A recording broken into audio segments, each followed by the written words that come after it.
নমস্কার, আমাদের কৃষ্ণা টক্স বাংলা চ্যানেলে আপনাদের স্বাগতম। আজকের ভাবনা, জীবনের কঠিন পরীক্ষা কেন আসে?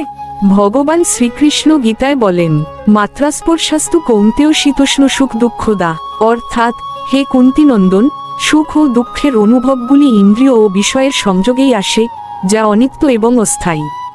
শ্রীমদ্ভগবদ্গীতা 2য় অধ্যায় 14 নং শ্লোক অনুসারে, আমরা যখন কঠিন সময়ের মুখোমুখি হই তখন মনে হয় ভগবান আমাদের পরীক্ষা নিচ্ছেন, কিন্তু আসলে এই পরীক্ষা আসে আমাদের ইন্দ্রিয়াস্তি দূর করার জন্য।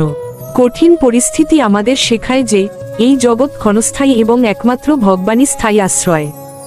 দুঃখ ও সুখ উভয়ই অস্থায়ী, এই সত্য উপলব্ধি করাই জীবনের বড় শিক্ষা। এই জীবনবোধের আলোচনাটি আপনার কেমন লাগলো তা কমেন্টে জানাতে ভুলবেন না।